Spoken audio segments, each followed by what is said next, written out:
Merci beaucoup.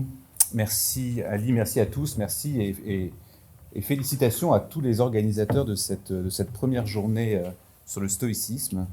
Comme ça se voit, c'est un succès. Vous préférez que j'utilise également le micro pour ceux qui sont à l'arrière ou ça vous va? Ou vous préférez pour l'enregistrement, tout va bien? Très bien, merci. Je vais donc essayer de discuter avec vous la question de où penser le stoïcisme aujourd'hui. Et pour introduire cette communication, plus particulièrement, c'est d'en dévoiler le fil conducteur, je voudrais, avec d'autres qui ont songé à cette hypothèse suivante, que nous nous interrogions ainsi. Que serait Marc Aurèle si nous n'avions pas les pensées? Nous le savons, Marc Aurèle était empereur, et dès sa prise de pouvoir, il se retrouve face à la recrudescence des guerres sur tous les fronts. Pour l'empereur, régner consista surtout à tenter de colmater les brèches qui s'ouvrent dans les frontières d'un empire immense et attaqué de toutes parts. Il combat, il tue. Son règne se signale notamment par des violences à l'égard, comme vous le savez, des chrétiens qui subissent d'importantes persécutions. Dans le même temps, Marc Aurèle, c'est aussi accomplissement d'un certain nombre d'actions sur le plan de l'éducation. C'est l'ouverture des premières chaires de philosophie. Et Pierre Grimal le souligne parfaitement, ainsi que de nombreux historiens antiques, qui sont tous unanimes pour louer le personnage, qui, sans nier bien sûr les très nombreuses difficultés de son règne, admettent la grande rigueur morale du personnage. D'une certaine manière, nous avons un Marc Aurèle qui est la spiritualité, la complexité et la responsabilité en acte. Il n'empêche, aurions-nous ces mêmes propos élogieux si nous n'avions pas connaissance de ses pensées? Autrement dit, n'établissons-nous pas une sorte de rétroaction de son activité d'empereur à la lecture de son texte? N'enveloppons pas, c'est plus facile à écrire qu'à dire. Faites-nous ces pensées, les pensées de Marc Aurèle, plus exactement Marc Aurèle lui-même, d'un voile, d'envelopper donc Marc Aurèle, d'un voile de louange, d'un voile de sagesse, qui sont tissés à travers les mots de ses pensées. Ceci n'est pas anodin, car ça nous invite à nous interroger sur comment nous pensons le stoïcisme aujourd'hui, avec ou sans cohérence de la façon avec laquelle il a été bâti dans l'Antiquité tardive avec Marc Aurèle. Pour le dire d'une autre manière, dans quelle mesure doit-on s'assurer de la pensée du stoïcisme antique avec l'activité des stoïciens pour savoir où le penser aujourd'hui? C'est pourquoi, comme je vais vous proposer ici, on va s'interroger sur ce que peut être penser le stoïcisme avant de questionner une forme de dissociation, ou plutôt une cohérence entre pensée et action dans le stoïcisme. Enfin, évidemment, souligner la pensée stoïcienne en action dans l'espace contemporain, en tout cas une proposition que je pourrais vous faire ici. Évidemment, pour commencer cette partie, je ne reviendrai pas sur ce qu'est à proprement parler le stoïcisme, vous le savez, cela est connu, c'est répété. Ce qui nous intéresse plus précisément, c'est qu'est-ce que penser le stoïcisme? La façon de le penser semble relever de plusieurs axes. Penser le stoïcisme, c'est probablement d'abord le comprendre. Et ce point est important, et tout un chacun a une idée, et peut-être même que certains sont venus par le stoïcisme d'une certaine manière, par la connaissance de l'expression populaire, de l'expression classique, je dirais, de l'homme du commun, être stoïque, qui, comme je le rappelle dans un dictionnaire tout à fait classique, se dit d'un comportement qui dénote une fermeté inébranlable, une grande impassibilité devant la douleur, le malheur. Et probablement qu'il est venu au stoïcisme un grand nombre d'individus à travers cette expression qui, certes, est réductrice, mais toutefois pas erronée. D'une certaine manière, c'est déjà penser à être stoïcien. De manière un peu rapide, probablement, un peu partielle. C'est néanmoins une manière d'être qui est en fait un résumé, encore une fois, même populaire, même incomplet, de la pensée stoïcienne sur les questions, ou en tout cas sur la façon avec laquelle on pourrait aborder une forme de sagesse.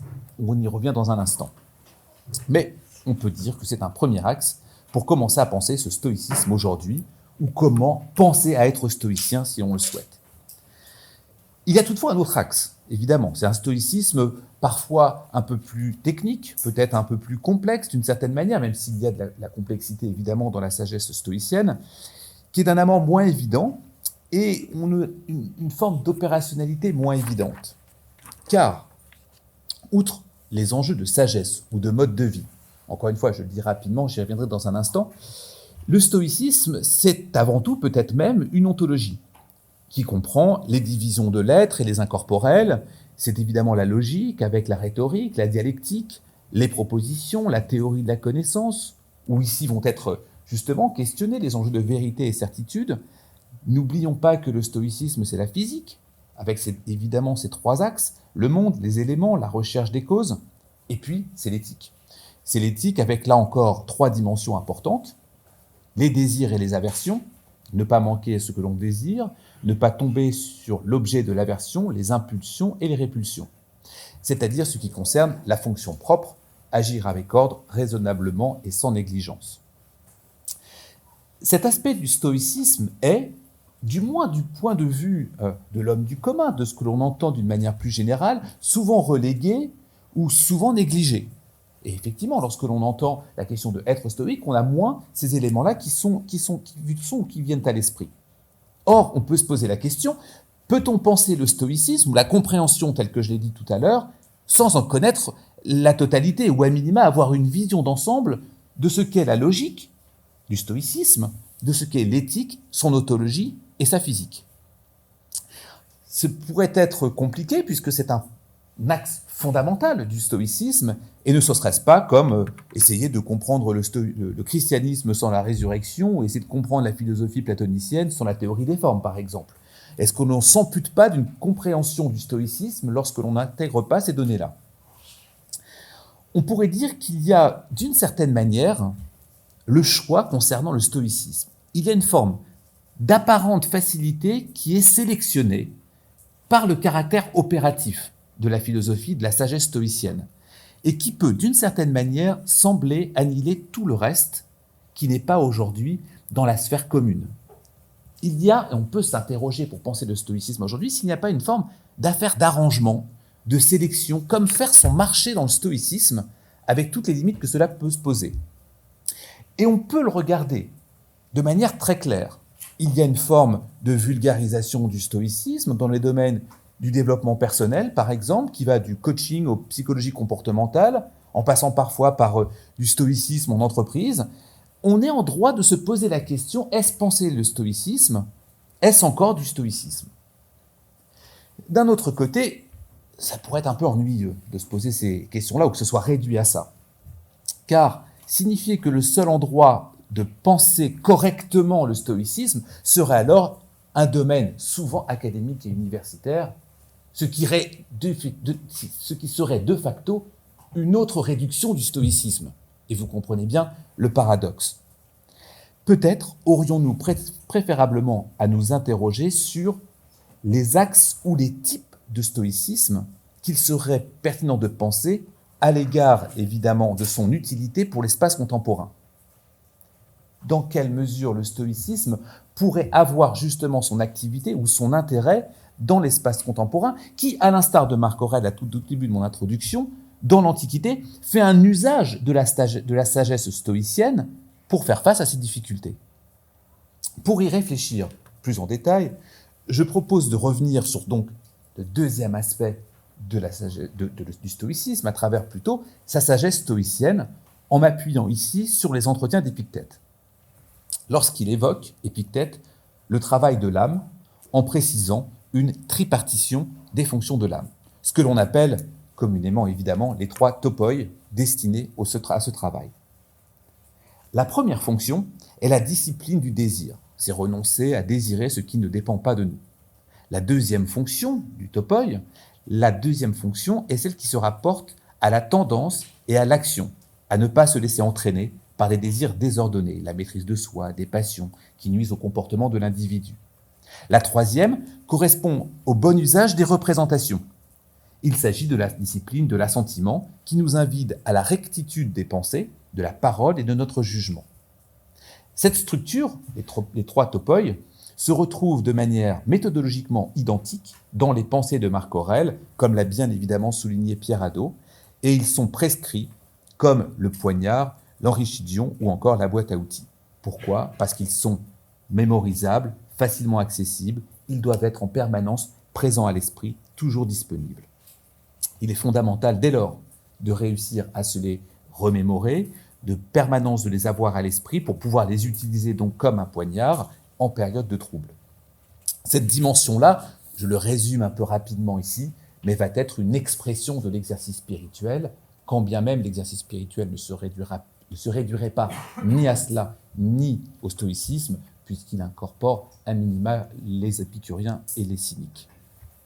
Mais ce qu'il y a de fondamental pour nous, c'est ces trois topoi-là, c'est évidemment le caractère éminemment pratique, tourné vers l'action, ou comment pratiquer de manière concrète le stoïcisme. Et d'une certaine manière, nous retournons la problématique que j'ai soulevée tout à l'heure, en disant qu'il y a effectivement un accueil un peu partiel du stoïcisme. Si nous considérions alors le stoïcisme de manière complète dans sa forme théorique, sans sa pratique, nous l'amputerions encore une fois. Cependant, donc, ce retournement et cet axe nous semblent indispensables, puisque sans une certaine pratique, il n'y a pas de pensée du stoïcisme. Et cette dimension-là, évidemment, vient questionner la question universitaire ou académique, comme je l'ai fait tout à l'heure. Pour le repenser, il nous faut donc la présentation des trois topoi, comme nous venons de le faire, et nous voyons donc qu'il est impossible de dissocier cela sans une mise en œuvre pratique. En conséquence, penser le stoïcisme aujourd'hui doit être faite dans cette même approche. Peut-il d'ailleurs en être autrement ? Parce que si l'on dépasse le cadre même du stoïcisme, on sait que l'acte de philosopher ne prend toujours réalité qu'avec deux versants, que sont théoria et praxis. Depuis Platon, souligne Julius Domanski, il y a une communis philosophorum opinio qui nous dit que pour être un vrai philosophe, certes, il est important de savoir comment mener sa vie, mais il est tout autant indispensable de vivre en plein accord avec ce savoir. Je le cite, « La vie du philosophe, son comportement, sa personnalité constituent ainsi l'accomplissement de la notion complète et intégrale de la philosophie. » Théoria et praxis sont en effet les deux dimensions tout à fait indissociables des exercices spirituels, même si la pratique, c'est important de le mentionner, même si la pratique est ce qui domine logiquement. Puisque, in fine, c'est celle de savoir comment il faut nous comporter. Ce qui, une nouvelle fois, questionne évidemment la philosophie dite ou que l'on peut résumer académique. D'ailleurs, la philosophie est moins, nous le savons, une forme discursive qu'un mode de vie, ainsi que l'a lancé peut-être le père de la philosophie Socrate, à qui l'on demandait la définition de la philosophie, je le cite, au lieu de la dire, je la fais voir par mes actes. Ainsi, pour comprendre la philosophie antique, pour penser le stoïcisme en particulier, il est nécessaire de considérer le philosophe selon trois axes. Et je reprends ici les travaux notamment de Pierre Hadot. Le philosophe, en premier, vivant au sein de son école, le philosophe vivant dans la cité, le philosophe vivant avec lui-même. Au sein de son école, là où il apprend, au sein de la cité, là où il va agir, avec lui-même, comment il se comporte, quelle va être son éthique à lui-même. Il convient, en conséquence, pour comprendre ça, d'examiner autant le statut, par exemple, juridique des écoles, par exemple leur organisation, comment elles sont fonctionnées, leur hiérarchie, leur système, à proprement parler. Il convient de s'interroger sur la manière de professer en philosophe et son rôle en dehors du temple, en dehors des cours. Enfin également, quel lien entre l'oralité et l'écrit ? Quelle place avait le disciple ? Quelle liberté de parole ? Tout ça, vous comprenez que c'est l'organisation qui va finalement faire en sorte de comprendre comment se comporte et comment se trouve le philosophe et dans quelle mesure il y a cette cohérence qui pourra alors lui permettre d'être appelé tel quel. Il faut en outre regarder les rapports entre l'école en question et son rôle dans la cité. On peut prendre l'exemple justement des épicuriens qui, eux, avaient justement délibérément voulu être à l'extérieur d'Athènes avec leur jardin. Cette dimension est importante puisque on doit voir quel est le rôle politique que souhaite avoir l'école à proprement parler. C'est aussi chercher à comprendre les réelles influences des philosophes sur les concitoyens. Changent-ils la manière de vivre de certains ? Ont-ils une influence sur les mœurs ? Si la réponse est négative, alors ils ne sont pas considérés comme philosophes, alors ils ne peuvent pas être ou continuer à être dans l'école à proprement parler. Il n'y a pas de philosophie sans pratique. Il est donc indispensable pour nous de regarder la biographie des maîtres stoïciens.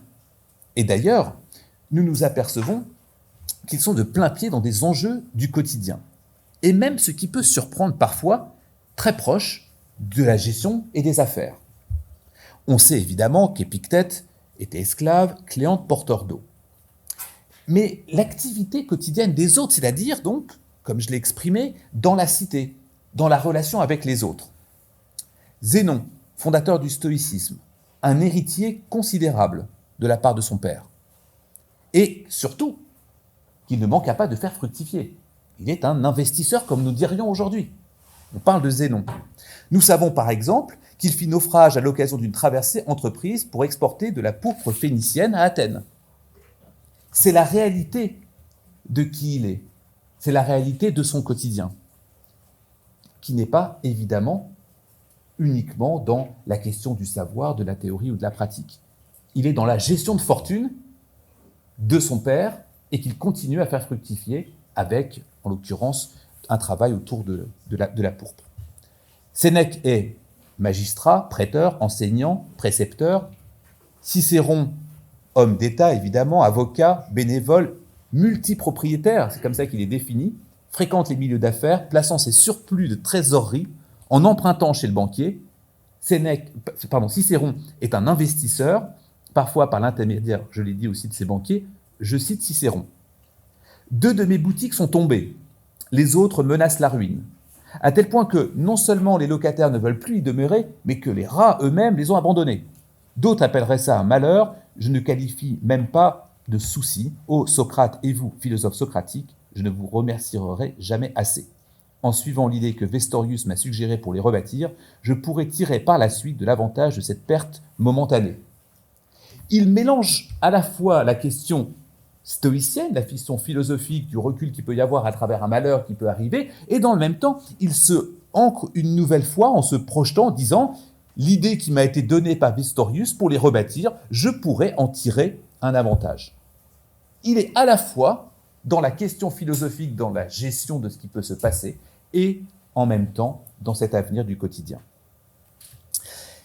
Cette dimension-là est importante, et je voudrais avancer dans un troisième moment, notre dernier moment, et nous ouvrirons le débat autour de cela ensuite, qui est la pensée stoïcienne en action dans l'espace contemporain. Cette dimension-là, effectivement, est importante où se trouve aujourd'hui le stoïcisme. Mais peut-être et surtout, la question que nous devrions nous poser est peut-être où doit-il se trouver, plutôt que où se trouve-t-il ? Parce que nous savons où il se trouve.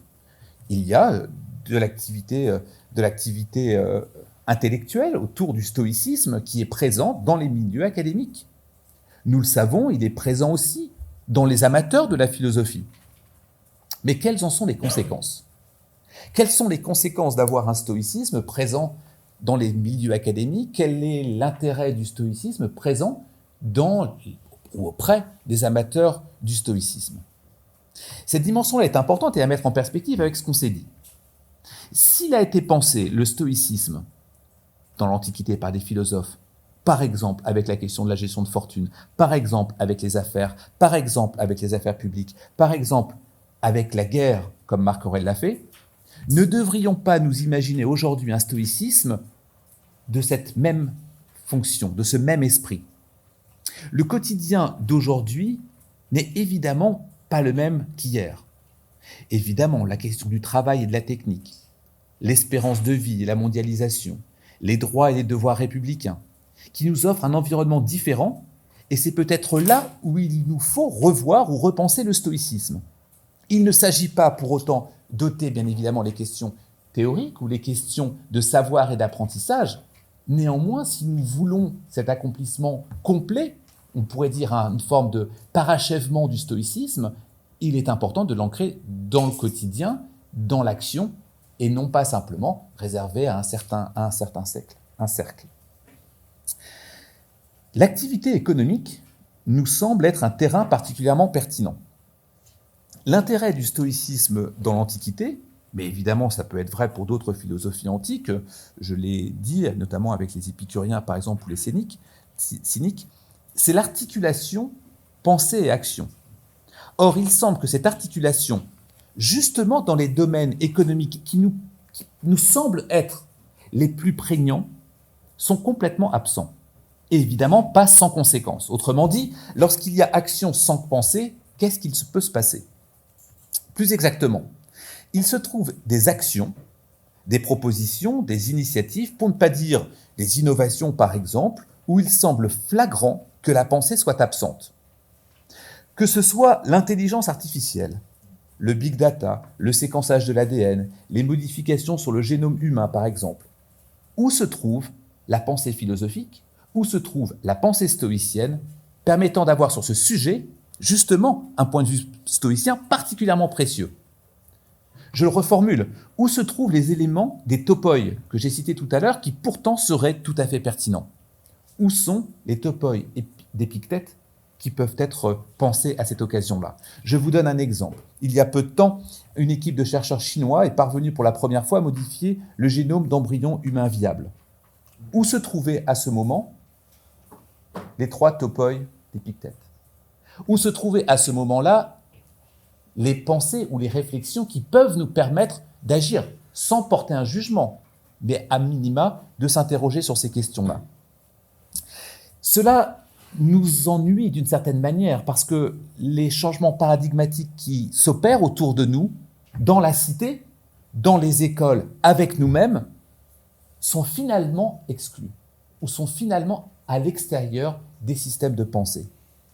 De quoi s'occupe la philosophie stoïcienne aujourd'hui? N'y a-t-il pas, disons-le de manière franche, un entre-soi amateur de la philosophie stoïcienne, souvent d'ailleurs dans son acception de la sagesse et peu dans la façon avec laquelle nous avons parlé de l'ontologie, de la physique, de l'éthique ou de la logique par exemple, mais également d'une certaine manière cette philosophie stoïcienne totalement déconnectée de la cité. Et lorsqu'elle est pertinente, où est-elle? Souvent dans les systèmes académiques, souvent mais auprès de jeunes disciples, quid du reste de la population? Par exemple, et je reprends justement les exemples que j'ai cités, des inventeurs, des innovateurs, des investisseurs, qui ne sont pas si éloignés des exemples que j'ai montrés tout à l'heure. Cela, dans notre espace contemporain, bouleverse notre existence.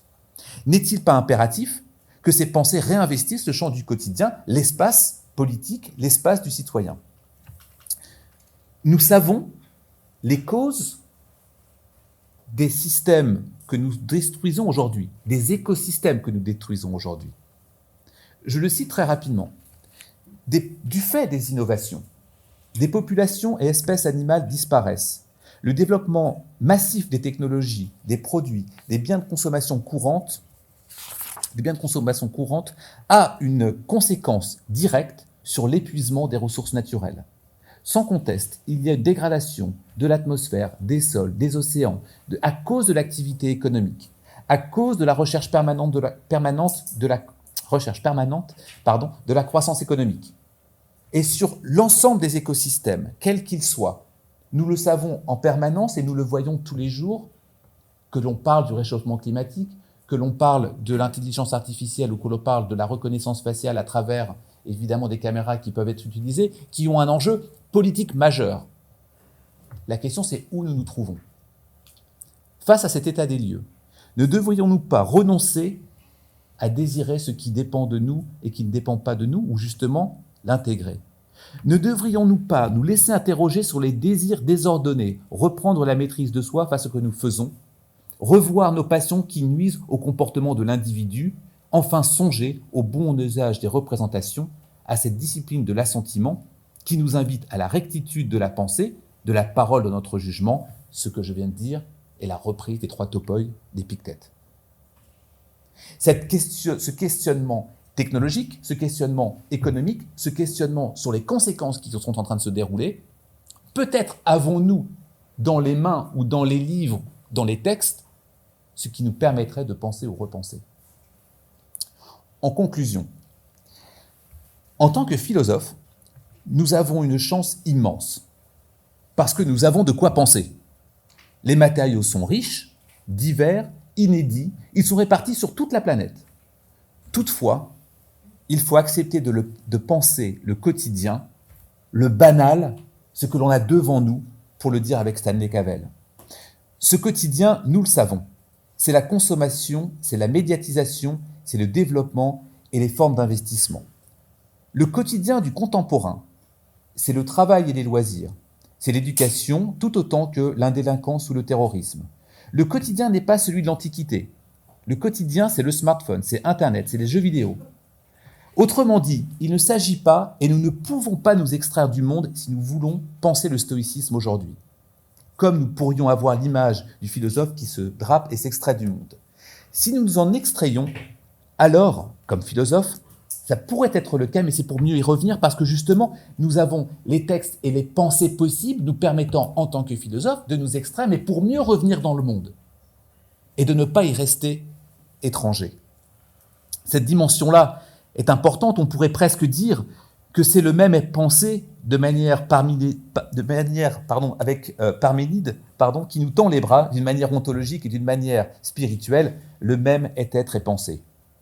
Il s'avère que la philosophie stoïcienne est particulièrement pertinente pour cela. Enracinée, éprouvée dans le réel, elle permet de s'interroger sur cette question fondamentale: pourquoi nous faisons ce que nous faisons ? Pourquoi nous faisons ce que nous faisons ? Penser le stoïcisme aujourd'hui, n'est-ce pas remettre ou le remettre dans l'action ainsi qu'il a été établi ? J'ai commencé d'ailleurs cette communication en nous demandant que serait Marc Aurèle si nous n'avions pas ces pensées. Peut-être avons-nous à nous interroger de la sorte: qu'est-ce que le stoïcisme s'il n'est pas ancré dans le quotidien ? Merci beaucoup.